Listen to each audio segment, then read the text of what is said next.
Hi, Conduit. This week, we started our brand new sermon series entitled It's All About Jesus. And that pretty much says it all. That's what the sermon series is about. And that's what our sermon this past Sunday was about. Specifically, it was about how the Bible is all about Jesus. We read the Bible, and it's a big book. A lot of people, a lot of things going on, a lot of interesting passages to study. But what is the whole point of the Bible? Jesus in John chapter 5 has a discussion with some Pharisees, and he accuses them of having studied the Bible so much, but still not seeing him as the Messiah, even though he was standing right in front of him, saying that they were studying the scriptures thinking they could get life there, but they were missing him. In Luke chapter 24, after Jesus has resurrected from the dead, Jesus has a discussion with his disciples where he shows that all of Scripture was pointing to his life, death, and resurrection, and how that would bring about the redemption of sins. And so the question is like when we're reading the Bible, do we see it the same way that Jesus often talked about the Bible, as referring to him? And so we did a quick survey of the Bible and some important passages.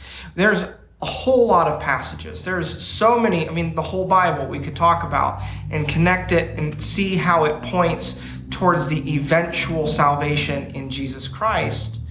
But there's a couple key passages, a couple key persons we talked about. We talked about Genesis chapter 3. In verse 15, God makes this statement that there would be someone who would come and crush the head of the serpent, the enemy.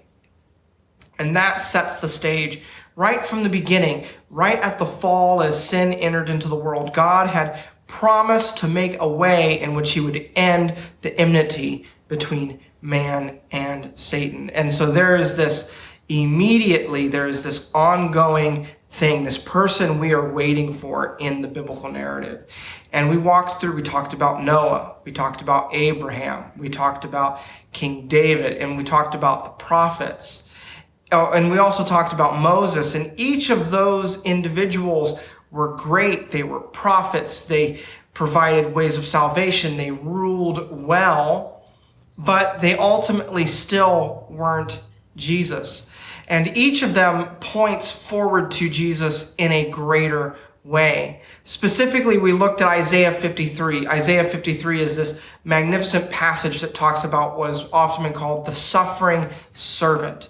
This person of God who would come, suffer in order to heal or to take on the iniquity and the sin of God's people. And we compared that to Jesus, and it fits Jesus exactly.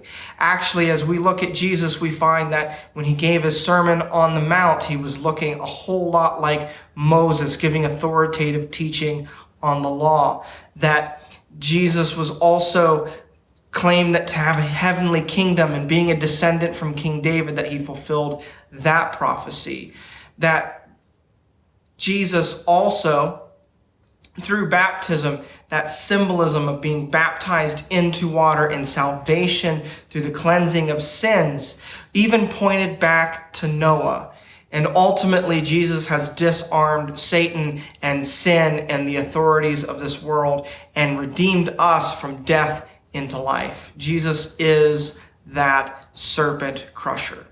So as we looked at the Bible, we saw number of these themes, how they were pointing towards Jesus. And there's so many more that we could even talk about. But I hope that you get the picture that the Bible, its centralized theme, it always is pointing towards Christ. That Jesus is the sum total. And when we study the Bible and we're not growing in our relationship with Jesus, like we're missing something.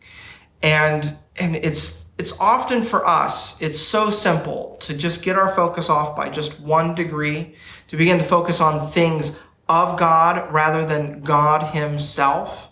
I think that's really key. And as we continue through this sermon series, I hope that you lean into that you begin to ask yourself, what are those 1 degree distractions that are maybe good things, but they're not Christ. They're not God himself.